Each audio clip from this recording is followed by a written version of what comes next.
We were 4 days into a 3-week trip together in Europe when we mutually decided to uncouple, and then spent the rest of the trip together broken up.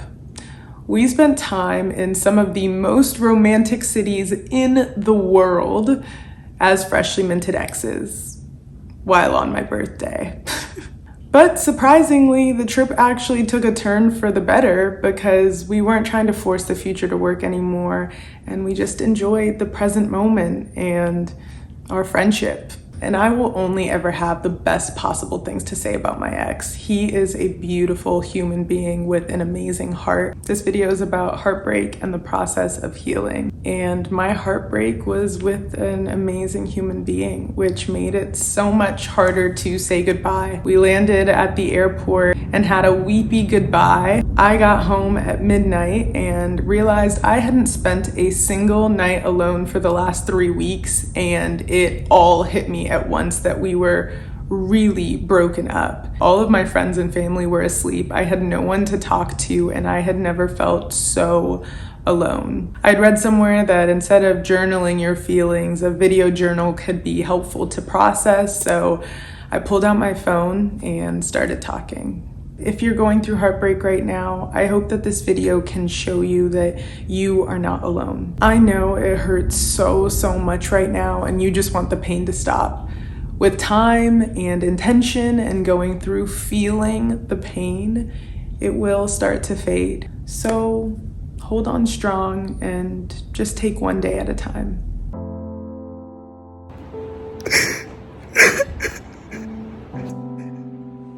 God, I miss him. We said goodbye tonight, and my heart is just aching. It's the first time we've been apart in 3 weeks. It just hurts so much because he's been my best friend. We've loved each other so well. So well. And when we're good, we're so good.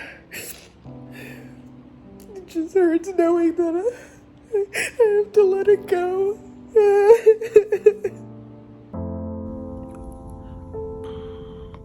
Today's been hard. Obviously you can see my eyes are incredibly puffy. I have cried so much and I'm actually exhausted. Like I don't even have any more tears to cry at this point. I'm remembering the beautiful relationship that we've had. It wasn't even a bad relationship, it was incredible. And we just recognize that there are things that are core to our identities that we don't want to compromise on, and that doesn't allow for us to be in a relationship. It does allow for friendship, so we've put a date in the books for 1 month from now to check in, but until then we have a no contact rule.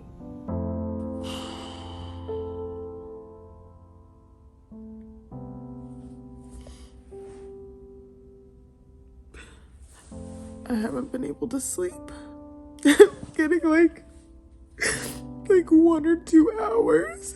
I have such bad insomnia. The main reason why I desperately needed this no contact is to let go of the reliance on him so that we could actually move forward in friendship. I think we could be great friends. The waves just keep hitting me over and over again. It's so painful. I'm so over these waves of emotion. I seriously feel so fine 1 minute and have talked it out and talked it out and talked it out, and then it just keeps coming. And I'm like, when is it gonna end? I literally thought that it was gonna be like, I'm done crying yesterday. I was like, there's just no more tears in me. I've processed it all. I just want to talk to him. I just want to be in his arms and feel him kiss my forehead and comfort me. that would be highly inappropriate and would really go against our no contact rules. So clearly not going to happen. So mornings are hardest, I'm realizing. I have that moment of awareness of the reality of everything, and it hits me all over again, and this wave of sadness overwhelms me every morning. It's sadness mixed with anger, and I don't even know why I'm angry at him, but I just woke up feeling angry. I have to process the anger, let it happen, but then move forward and create a new story that is positive for me and positive for him. I went out today and I saw friends.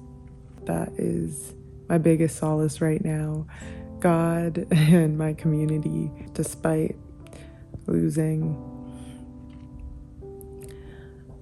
a love, gaining more love by the friendships that I have.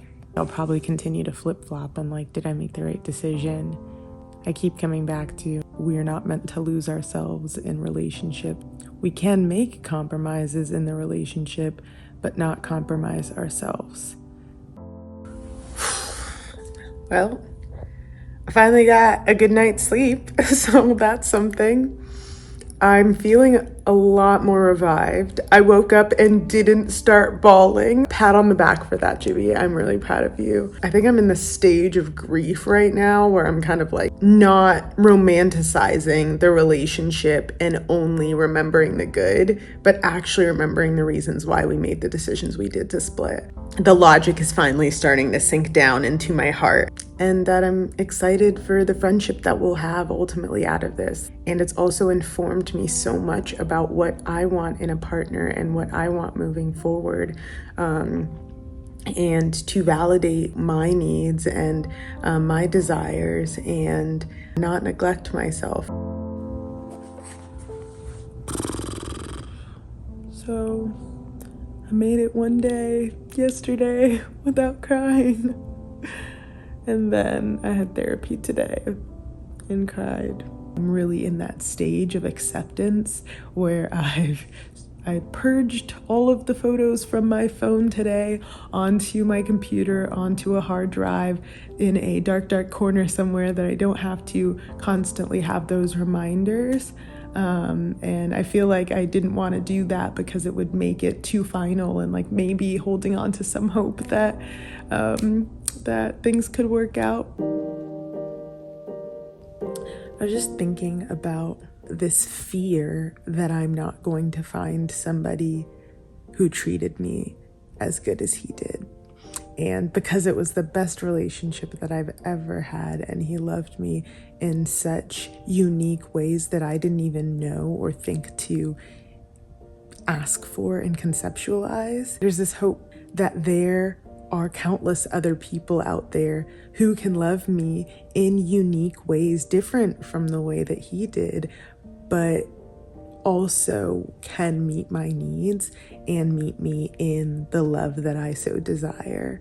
There is this balance between idealizing and demonizing, where this is a whole and complete person, which means they have amazing, beautiful, unique aspects of them that are coupled with weaknesses.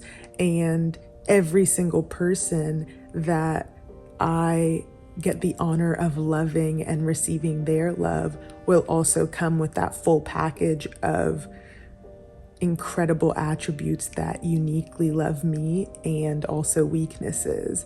And it just is a different package. I think it's allowing me to let go of some fear that I won't find anyone else like this, because I won't. What we had was very unique, but recognizing that he is a whole and complete, beautiful person who we simply just did not work out. 99% of relationships won't work out until that very one does. Your girl is a human again. I'm reclaiming certain things for myself and creating new neural pathways, like our favorite restaurant and eating food there, but now creating new memories with new people and a drive that we took together, and now reclaiming that and owning that for myself. One other thing that I have found super helpful is doing completely new things that have nothing to do with him or us or what we shared. It allows me to step out of connecting things to him and making it all about what we had, but now making new memories with what I have now. It's day 11, which is crazy to think. Oh my gosh.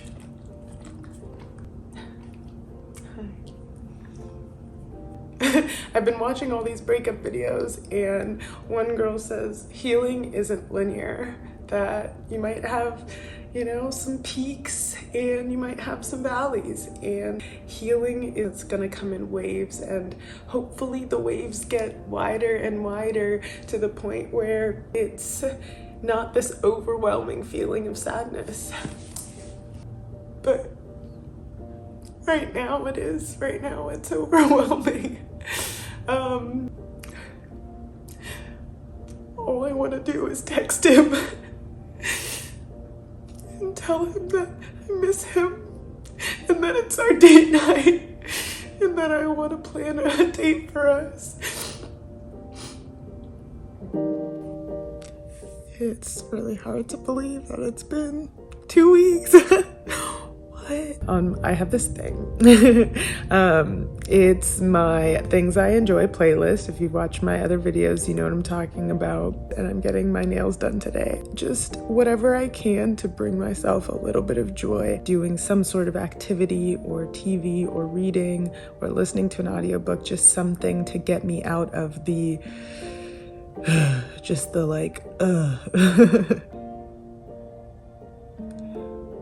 I'm gonna go cry now for a little bit, and then I'm gonna go get my nails done, It's all about balance.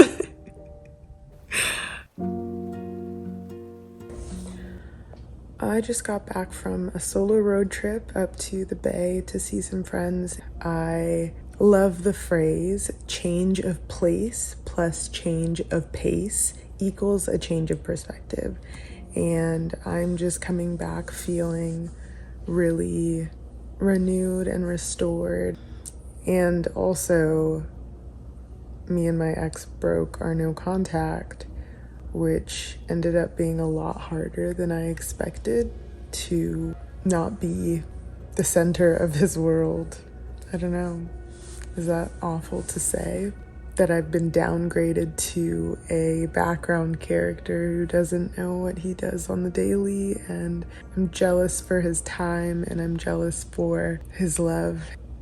The idea of actually having a friendship, the practicality of it, feels impossible in this moment. I don't feel like I could honestly be friends with him without having this hidden agenda of hoping to get back together. I want to be able to just flip a switch and still be in his life and still be his best friend without the romantic feelings, and yet it's impossible. I'm still in love with him. Oh my word. Healing is not linear. Grieving is not linear. I've got to keep reminding myself of that. Breaking the no contact has been a huge mistake. We're planning to meet up this weekend, exchange our stuff, and do a proper goodbye, which I feel like we should have done. We should have done sooner. Even though I know mentally that it's not happening, there's still this underlying hope that things will change. I think that meeting up on this journey to healing is just reopening wounds that I've already been processing and already started to heal. I think this is the worst that I've felt for the last 3 weeks. We actually cut off communication. It was a soft no contact before, And I sent my last message to him telling him that I couldn't meet up. He's respected it, and we're actually over. We're done. I hope that we can be friends one day, but right now it's just far too painful, and I can't expect myself to just get over him in a month. It hurts. It hurts to do this so much. I don't know if I can hold strong. I don't know what to do. So we're meeting up today, this morning, in just a couple of hours. And I just went on a long walk and I prayed a lot, and I have this like supernatural peace. This is just like the first iteration, the first wave of like clarity that have gotten my heart and my head in sync.